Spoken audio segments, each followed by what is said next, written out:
할렐루야.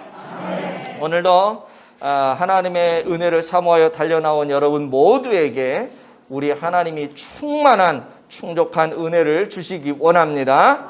5월은 가정의 달이죠. 그래서 오늘은 우리 가정이 어떤 가정이 되어야 할까 한번 생각을 해보려고 합니다. 아마 여기 계신 모든 분들은 저마다 이런 생각을 하실 거예요. 우리 가정이 믿음의 명문가가 되면 좋겠다, 이런 생각이요. 그리고 실제로 우리는 그런 믿음의 가정을 세워가야만 합니다. 그러나 이것이 말같이 그렇게 쉽지만은 않아요. 말이 믿음의 명문가지 정말 믿음의 명문가를 이루는 것이 그렇게 호락호락하지가 않습니다. 교회를 다닌다는 이유로만 또 믿음의 명문가를 만들 수 없어요. 기독교 가정이라고 하지만 그 기독교 가정, 예수 믿는 집안이라고 남들에게 우리는 기독교 가정이요, 우리는 예수 믿는 집안이야 라고 얘기를 하지만 오히려 예수 믿지 않는 불신자들보다 못한 그런 가정들이 사실 우리 주변에 얼마나 많습니까? 여러분, 우리가 기독교인이라면 우리의 가정이야말로 그 어느 가정들보다 행복한 그런 가정이어야 되지 않습니까? 그러나 실상은 그러지 못한 가정들이 진짜 많이 있음을 우리가 보게 되죠. 왜 그렇게 되었을까요? 그것은 우리가 하나님만을 경배하는 데 있어서 우선순위를 두지 못했기 때문이라는 것이죠. 기독교 가정이라고 하지만, 예수 믿는 가정이라고 하지만 그 안에는 하나님이 계시지 않고, 또 예수 믿는 가정이라고 하지만 하나님이 뒷전으로, 하나님이 주인이 돼야 되는데 내가 주인이 돼야 되고 돈이 주인이 돼야 되고 하나님이 뒷전으로 물러나 있는 그런 모습이 우리들 가운데 있기 때문에 기독교 가정이요, 예수 믿는 가정이지만 그렇게 아름다운 삶을 살지 못하는 가정들이 많이 있다는 거예요. 그러기에 저는 오늘 하나님만을 경배하며 살았던 이 사무엘을 키웠던 가정, 한나와 엘가나의 가정을 통해서 우리 가정이 어떻게 하나님을 경배하는, 하나님을 중심에 모시고 사는 믿음의 가정이 될 수 있을까? 몇 가지로 좀 말씀을 나누려고 합니다. 첫 번째는 뭐냐 하면은요, 이런 거예요. 파란 글씨 읽어보죠. 시작. 기도하는 어머니가 되어야 합니다. 아멘. 27절, 28절을 오늘 한번 보도록 합니다. 시작. 이 아이를 위하여 내가 기도하였더니 내가 구하여 기도한 바를 여호와께서 내게 허락하신지라. 그러므로 나도 그를 여호와께 드리되 그의 평생을 여호와께 드리나이다 하고 그가 거기서 여호와께 경배하니라. 아멘. 자, 이 구절을 보시면요, 한나는 자기 자녀를 위해 기도하는 어머니였음을 우리가 알 수가 있죠. 여기 보시면 이 아이를 위하여 내가 기도하였더니 내가 구하여 기도한 바를 여호와께서 내게 허락하셨다. 한나가 기도를 했더니 하나님이 자녀를 주셨다는 거예요. 한나가 기도를 했더니 하나님이 그 기도에 응답을 하셨다는 거예요. 한나는 자식 때문에 속이 썩었던 어머니잖아요. 여러분 잘 아시죠? 자식이 말썽을 피워서 속을 썩은 게 아닙니다. 자식이 생기지 않았기 때문에 그 자식을, 그 자녀를 얻기 위해서 이 속이 다 썩고 문드러졌던 여인이 한나라고 하는 여인이에요. 사무엘상 1장 10절에 보시면 한나가 마음이 괴로워서 여호와께 기도하고 통곡했다라는 말이 나오는데요. 한나가 왜 마음이 괴로웠으며 한나가 왜 하나님께 기도하며 통곡을 했을까? 사무엘상 1장 2절에 보시면은요, 그 이후 쭉 기록이 되는데 한나의 남편 엘가나라고 하는 사람에게 아내가 있었어요. 아내가 있었는데 둘이 있었어요. 하나는, 첫 번째 부인은 한나라고 하는 여인이었고요. 두 번째 부인은 분인나라고 하는 여자였습니다. 여기서 말하는 두 번째 부인이라고 하는 것은 쉽게 말해서 첩이죠, 첩. 정실 부인이 아닌 첩이에요. 그의 첩의 신분인 분인나에게는 자녀가 있었어요. 아이가 있었던 거죠. 근데 정실 부인인 한나에게는 자녀가 없는 겁니다. 그리고 바로 그 이유로 인해서 정실 부인이 아닌 첩인 이 분인나가 정실 부인인 한나를 괴롭게 했다는 거예요. 아주 심하게 격분하게 했다는 것 아니겠습니까? 아마 한나가 아이가 없다는 이유로 말도 하지 못하도록, 사실 첩이 정실 부인을 그렇게 하면 안 되잖아요. 하면 안 되는 게 아니지. 어쨌든 우리나라 문화 속에서 그러는 분위기잖아요. 그런데 이게 거꾸로 된 거죠. 당시 첩은 정실 부인과 비교가 될 인물이 아니었습니다. 그럼에도 불구하고 완전히 위치가 바뀌어가지고 아이 하나 있다는 이유로 완전 핍박을 했던 거죠. 그러니까 한나 입장에선 내가 진짜 부인인데 내가 이런 수모를 받으며 살아도 되나?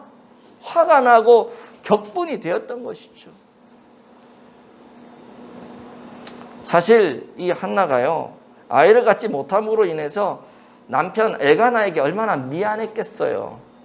뭐 요즘에는 의학적으로 다 판명해가지고 남자한테 문제가 있다, 여자한테 문제가 있다 이게 나오지만은 그 당시에는 무조건 아이를 못 낳으면 무조건 여자 책임이었잖아요. 우리나라도 그랬잖아요, 예전에는. 그러니까 얼마나 미안해요. 아이를 못 낳, 난 이 사람의 아이를 못 낳아주는 게 너무 미안하고 가문의 대를 잇지 못하는 게 너무 미안하고 죄스럽고, 이게 한나의 모습이었거든요. 그러니 어떻게 해요? 그때 여보, 저 아이 분인나라고 하는 애가 있는데 제가 성품도 괜찮고 괜찮은 것 같아. 믿을만 할 것 같아. 저 아이를 통해서 당신 대를 좀 이었으면 좋겠어. 한나가 이런 좋은 마음으로 얘기를 하지 않았겠냐고요. 그러니 이 엘가나라고 하는 남자가 이 분인나를 통해서 아이를 낳게 된 거죠. 근데 문제는 뭐예요? 한나가 이렇게 선심을 쓰고 이해를 하고 배려를 했는데 이 분인나라는 여자가 아이를 갖고 난 다음에 완전히 돌변한 거죠. 그런 여자인 줄 알았으면 한나가 허락도 안 했겠죠. 그런 상황인 거예요. 그러니까 은혜를 원수로 갚은 거예요, 이 분인나라고 하는 여자가. 그러니까 얼마나 괴로웠겠냐고요. 이 괴로움을 가지고 한나가 그때 한 행동이 여러분 뭔 줄 아십니까? 기도예요, 기도. 하나님 앞에 자기의 문제를 가지고 나아간 것이죠. 왜요? 하나님만이 자기의 마음을 위로하실 수 있고 하나님만이 이 문제를 해결하실 수 있다는 것을 이 마음에 확신하기 때문에 하나님 외에는 답이 없는 거예요. 그래서 하나님 앞에 나가서 기도했던 것입니다. 그래서 한나가 울면서 기도하는 거죠. 서원도 합니다. 이 아이를 갖기 위한 간절함이 있었던 거죠. 하나님, 이 아이를 갖게 해주신다면 내가 이렇게 하겠습니다 하는 서원. 물론 상황이 그렇게 만들기도 했지만 어쨌든 한나는요, 이 아이를 위해서 늘 기도하는 어머니였다라고 하는 것을 오늘 성경이 이야기합니다. 그리고 그가 자랄 때에도 늘 그를 위해 기도했던 어머니죠. 23절 끝에 보시면은요, 한나는 사무엘이 젖을 뗄 때까지 자기 품 안에서 이 아이를 이제 양육을 하게 되는데요. 한번 엔터 한번 쳐 주시겠어요? 네. 23절 시작. 그의 남편 엘가나가 그에게 이르되 그대의 소견에 좋은 대로 하여 그를 젖대기까지 기다리라. 오직 여호와께서 그의 말씀대로 이루시기를 원하노라 하니라. 이에 그 여자가 그의 아들을 양육하며 그가 젖대기까지 기다리다가, 아멘. 이 아이를 양육하면서 젖대기까지, 보통 젖을 뗀다는 건 한 3년 정도 아이 젖을 먹인다 그러더라고요. 그러니까 3년 정도 젖을 먹이면서 그 젖대기까지 이 아이를 품고 이 아이를 양육한 거죠. 여러분, 기도하면서 나의 품에 품고 이 아이를 양육할 때 정말로 사무엘이라고 하는 위대한 하나님의 선지자가 그 부모를 통해서 나오게 되었다는 거예요. 그리고 그 가정이 정말 신앙의 명품 가정이 될 수 있었다라고 하는 것입니다. 오늘 여러분의 자녀를 하나님이 사용하시는 믿음의 사람으로 세우시기를 원하십니까? 그렇다면 기도하셔야 돼요. 기도하셔야 돼요. 제가 이렇게 신방을 하거나 이제 자녀 문제들로 인해서 고민하시는 이런 분들 이야기 들어보면은요, 고민은 많이 하는데 기도는 많이 안 해요. 늘 걱정을 해요. 어디 가서 상담은 해요. 그 상담하는 사람들 중에 하나가 저일 수도 있고요. 어떤 사람들은 진짜 상담사를 찾아가서 돈 주고 상담을 하는 경우도 있고요. 다양한 사람들이 있는데요. 중요한 건 뭐냐? 상담을 하고 나에게 도움을 줄 사람을 찾아다니고, 하지만 당사자는 하나님 앞에 기도하지 않아요.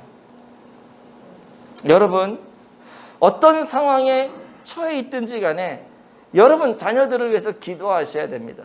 아유, 기도할 시간이 없어요. 나도 힘들어 죽겠어요. 하루 종일 일하고 들어오면 지쳐가지고 쓰러지기 십상인데 마음은 원이로되 내 육신이 약해서 기도를 못하겠어요. 그러면 믿음의 명문가를 꿈꾸면 안 돼요. 아예 그 말을 하지 말든가.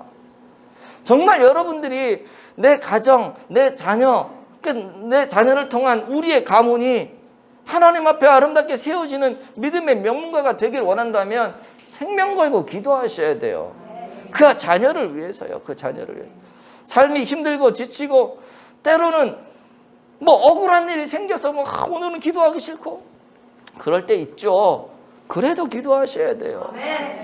하나님께서 여러분의 기도를 들으시고 여러분들의 자녀를 아름답게 하실 줄로 믿습니다. 아멘. 어떤 분들은 그래요. 아유, 목사님 이제는 뭐 내 품에서 떠나서 다 시집장가 가고 이제 내 말 듣겠어요. 그래도요, 여러분, 하나님이 어떻게 하실지 몰라요. 이미 내 품을 떠나서 내가 어떻게 할 수 없는, 나는 할 수 없지만 하나님은 하실 수 있어요. 아멘. 우리가 하나님을 믿음으로 말미암아 하나님께 부르짖으면 하나님이 여러분 자녀를, 나는 할 수 없는 여러분 자녀를, 여러분은 할 수 없는 여러분 자녀를 하나님이 믿음에 굳게 세우실 줄로 믿습니다. 아멘. 내가 못해도 내 그 아들, 그 딸 주변에 믿음의 사람들을 막 붙여주는 거죠. 아멘. 하나님이 일하시면 어떤 일이 일어날지 모른다고요. 우리는 하나님의 일하심을 믿고 기도해야 되는 것입니다. 아멘. 여러분 자녀들을 위한 이 애끓는 피 끓는 이 눈물의 기도 꼭 놓치지 않고 하실 수 있기를 축복합니다. 아멘. 그럴 때 여러분의 자녀들을 통해서 믿음의 명문가가 세워질 줄로 믿습니다. 아멘. 두 번째는요, 이런 겁니다. 두 번째, 믿음의 명문가를 세우기 위한 두 번째는 시작. 경건한 삶을 사는 아버지가 되어야 합니다. 아멘. 우리는 보통 사무엘 이야기를 하면은요, 한나 이야기에 집중이 돼요. 한나에게 모든 관심을 다 이제 집중을 합니다. 그러나 기도하는 여인 한나를 선택한 엘가나라고 하는 남편에게는 별로 집중을 하지 않아요. 무슨 말씀을 드리려냐 하면, 한나가 이토록 기도하는 어머니요, 믿음의 가정을 잘 세울 수 있었던 믿음의 여인이 되었던 이유 중에 하나는 한나에게 정말 경건하게 사는 신실한 믿음의 남편이 있었기 때문에 그렇다는 거예요. 오늘날과 같이 여성의 역할이 많아진 이 시대일지라도 남편의 역할이 없이 경건한 가정을 만든다는 것은 참 어렵습니다. 진짜로 실제적으로 여러분들 중에도 있을지 모르겠지만요, 홀로 짝믿음으로 남편은 신앙생활하지 않고 아내만 신앙생활을 한다든지, 또 아내는 신앙생활하지 않고 남편만 신앙생활을 한다든지 하는 이런 가정들을 이렇게 보시게 되면은요, 자녀들이 믿음 안에서 올바로 서는 자녀들을 찾아보기가 참 쉽지가 않다는 것입니다.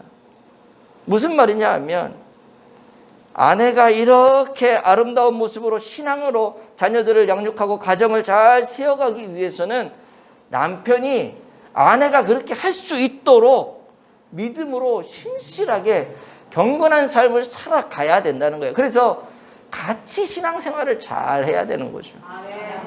그래서 나 혼자만 나오고 있는 사람이 여기 있다면 내 짝꿍도 같이 나올 수 있도록 무단히 애를 쓰고 노력을 해야 되고 눈물 흘리며 기도를 해야 된다는 말입니다.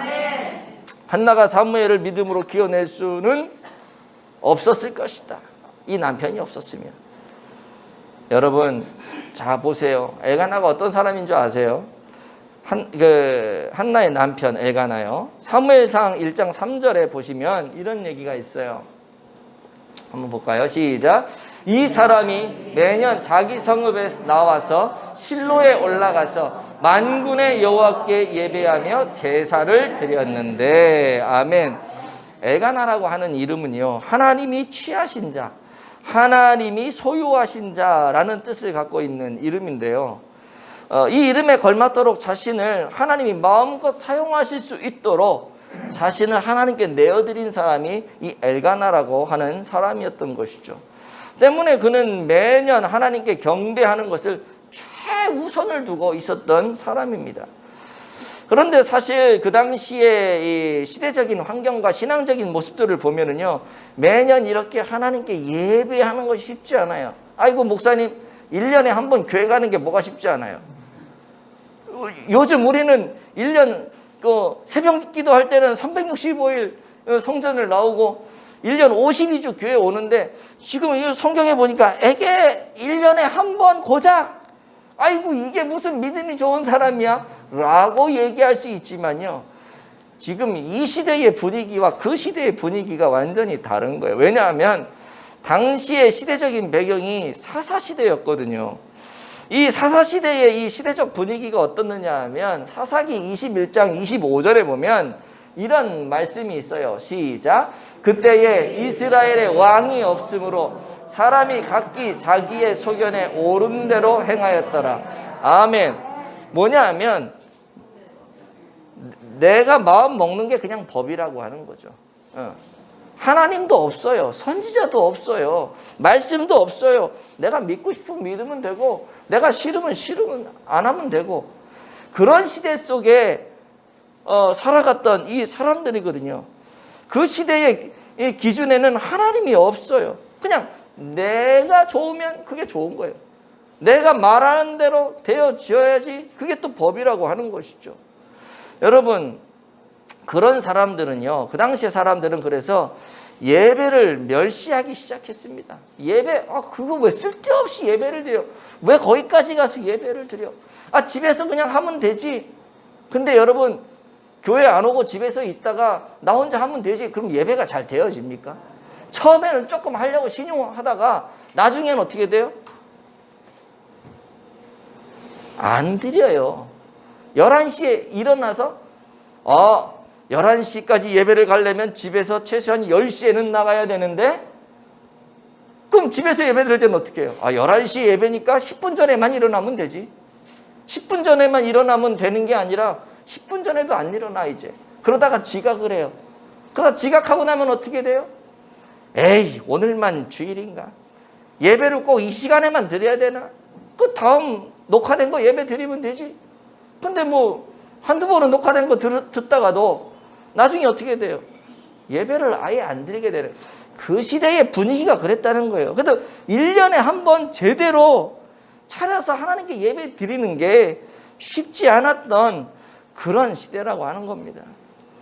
요즘 여기 보면 실로까지 갔다 그랬잖아요. 거리가 멀어요. 가까운 거리가 아니에요. 그러나 그 먼 거리를 수고하여서 거기까지 간 거죠. 요즘에 얼마나 편합니까? 핸드폰 딱 키면 실시간으로 예배가 나오고, 기독교 방송 틀면 언제나 찬양이 나오고, 기도가 나오고, 기독교 상담도 나오고, 별의별 게 다 있잖아요. 오늘날 같이 편의주의에 길들여져서 신앙생활할 수 있는, 여러분, 이런 좋은 세상인지 모르겠지만 이런 세상이 여러분 또 어디 있겠어요. 그러니까 교회 안 가고 편하게 예배를 드리려고 그러죠. 그런데 생각해 보세요.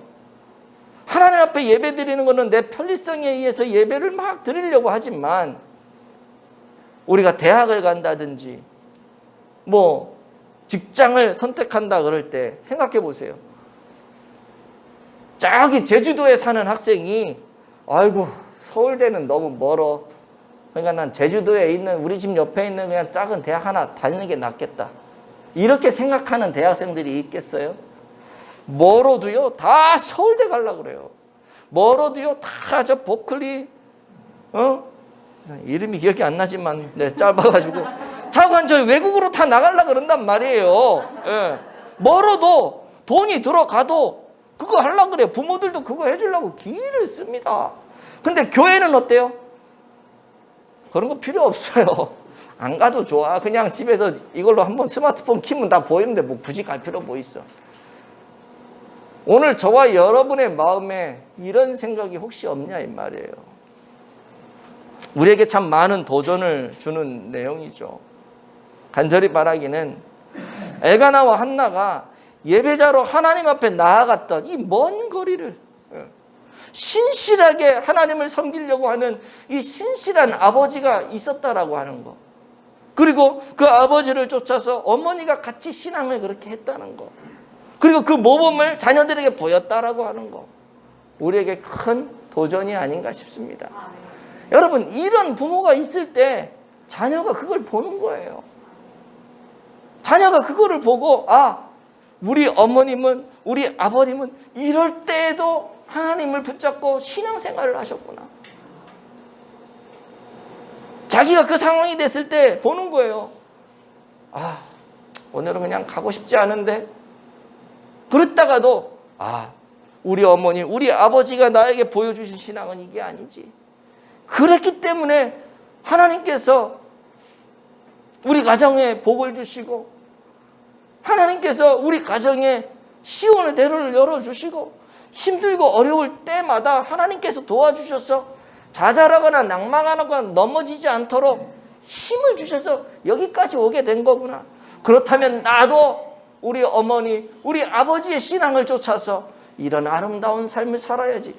여러분, 이렇게 돼야지 그 가정이 믿음의 가정이 되는 것이고 믿음의 명문가가 되는 것 아니겠습니까? 여기 계신 우리 남성 여러분들 다 신실한 경건한 믿음의 가장들 다 되시기를 축복합니다. 그러니까 아내를 선도할 수 있어야 돼요. 신앙으로 끌어갈 수 있어야 돼요. 아내들이 남편을 존경할 수 있도록 그런 모습을 보여야 돼요. 이런 얘기 하면 할수록 늘 찔리지만 내가 찔린다고 말씀을 안 전할 수는 없잖아요. 그렇죠? 막 욱박질러가지고 힘을 써서 아내를 나한테 굴복시키는 그런 시대는 지났잖아요. 스스로 남편을, 스스로 아버지를 정말로 믿음 안에서 존경할 수 있는 그런 가정이 된다면 얼마나 행복한 가정이겠어요. 믿음의 가정을 떠나서 얼마나 행복한 가정이겠어요. 저는 여러분, 우리 모두의 가정이 그런 가정 되어지기를 축복합니다. 세 번째는요, 이거예요. 세 번째. 시작. 헌신하는 부모가 되어야 합니다. 아멘. 이안 커필이라고 하는 사람이 쓴 하나님은 월요일에 무슨 일을 하실까? 라는 책이 있습니다. 거기에 이런 글이 있어요. 주일 오전 11시에 들은 말씀과 월요일 오전 11시에 하는 일이 아무 상관이 없다면 무언가 잘못된 것이다. 그러니까 오늘 11시에 예배를 드렸잖아요. 여기서 하나님 말씀 들었잖아요. 그리고 내일 월요일 날 11시에 내가 뭔 일을 하는데 오늘 11시에 들은 말씀과 내일 11시에 내가 살아가는 이 삶의 행동과 생각이 관계가 없다면 뭔가 잘못됐다는 거죠. 예배를 드렸으면 예배에 합당한 삶을 우리가 살아가야 한다는 것입니다. 한국교회가 쇠퇴기니 아니니 뭐 이런 많은 이야기들을 해도 여전히 한국교회 안에 가면 예배 시간에 사람들이 바글바글 해요. 하나님을 경배하는 사람들이 참 많이 보입니다. 코로나가 창궐할 때도 여러분 우리도 그랬잖아요. 코로나가 아무리 막 뭐 3단계, 4단계 막 그렇게 해도 우리 예배를 다 드렸잖아요. 예배를 두 번 예배를 드렸지만 숫자가 얼마 안 되니까 더 많았으면 3번, 4번도 예배를 드렸을 거예요. 그래서 여러분들이 다 예배할 수 있도록 그리고 그 상황 속에서 여러분들 다 와서 예배했잖아요. 그런데 아이러니한 것은 그 예배자들의 모습을 일상 속에서는 도무지 찾아볼 수 없다는 게 이게 뭔가 이상한 거죠. 여러분 기억하십시오. 아무리 감동적인 예배를 드렸다고 해도 그 예배에 합당한 삶의 헌신이 세상 속에서 나타나지 않는다면 그것은 예배를 드린 게 아니라는 거예요. A.W. 토저라고 하는 신학자는 이것이 예배다라는 책에서 이런 얘기를 해요. 나는 당신에게 일주일에 7일을 예배하지 않으면 일주일에 하루도 예배하지 않은 것이라고 말하지 않을 수 없다. 말이 참 어렵지만 일주일 동안 7일 동안 7번의 예배를 드리지 않았다면 당신은 예배하지 않은 거야. 이 얘기거든요. 생활 전체와 유린된 예배는 예배가 아니라는 거예요. 내가 주일날 여기 와서 예배를 드렸다면 월요일날, 화요일날, 토요일까지 세상에서 살아가는 그것이 주일의 예배와 이어지는 예배가 되어야 된다는 거죠. 이게 안 되면 주일날 한 번 예배 드렸는데 세상 속에서 그 예배가 이어지지 않는다면 그 사람은 주일날 예배 안 드리는 거나 마찬가지라는 게 이 사람의 지론이라고 하는 거죠. 참 무서운 말 아닙니까? 하나님은 우리가 예배를 드린다고 다 받으시는 것이 아니라는 거예요.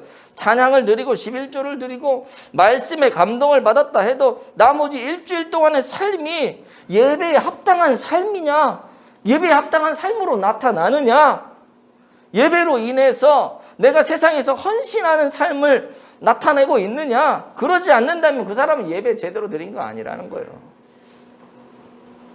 사무엘상 1장 28절을 한번 보실까요? 시작. 그러므로 나도 그를 여호와께 드리되 그의 평생을 여호와께 드리나이다 하고 그가 거기서 여호와께 경배하니라. 아멘. 한나가 뭘 드렸다 그래요 지금? 사무엘을 드린 거예요. 사무엘. 그런데 이 사무엘이 어떤 아들이에요? 얼마나 기다리고 기다린 끝에 얻은 아들입니까? 얼마나 하나님 앞에 기도하여 얻은 아들입니까? 그런데 그 아들을 누구에게 드리냐 하면 여호와께 드려요. 언제 드리냐? 젖대자마자 그냥. 젖대자마자. 이게 한나의 반응이거든요. 예배를 드리고 하나님께 서원을 했잖아요. 기도했잖아요. 그리고 젖대자마자 예배를 드리고 하나님께 경배하고 그 아이를 집에 가서 바로 하나님께 드려버려요. 예배한 이후에 한나의 반응이 바로 가장 귀한 아들을 하나님 앞에 드리는 헌신의 모습으로 나타났다는 거죠. 그렇다면 오늘 우리는 어떻습니까? 하나님께 가장 귀한 것을 드리는 헌신이 우리에게 있냐고요. 예배 끝나고 돌아가면 하나님께 내가 가장 귀한 것으로 드려야겠다라는 헌신이 있어요? 헌신이 아깝다면, 헌신이 무거운 짐으로 느껴진다면 그것은 아직도 하나님을 예배한 것이라고 할 수 없을 수도 있다는 거예요. 예배가 뭐예요, 여러분? 예배, 월십이라고 하는 것은요, 하나님이 최고라고 하는 고백입니다. 월십이라고 하는 단어는 하나님께 최고의 가치를 둔다, 이런 뜻이 월십이에요. 그게 예배예요. 그런데 안타깝게도 현대 예배자들은 하나님께 최고의 가치를 두지 않습니다. 사사시대 사람들이 그랬던 것처럼 자기 소견에 옳은 대로 예배를 해요. 내가 원하는 대로 예배를 드려요. 나를 합리화해서 예배를 드려요. 편의를 다 따져가면서 예배를 드려요. 하나님 앞에 살고 하나님 앞에 자녀를 키우지 않습니다. 하나님 예배하지만 예배하지 않는 가정이요. 예배하는 것 같이 보이지만 헌신이 없는 가정이요. 예배하는 것 같지만 고난 속에서 기도하지 않는 가정. 혹시 오늘 저와 여러분의 모습이, 오늘 저와 여러분의 가정이 이런 가정 아닙니까?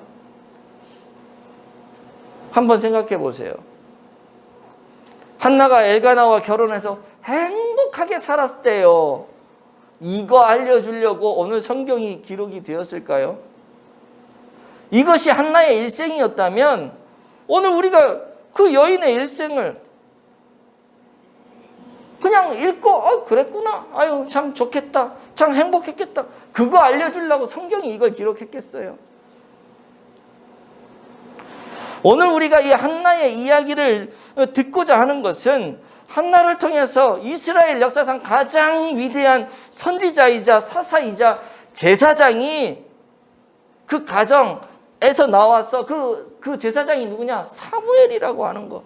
그 사무엘이 그 가정을 통해 길러졌다라고 하는 거. 이것을 알려주는 거거든요.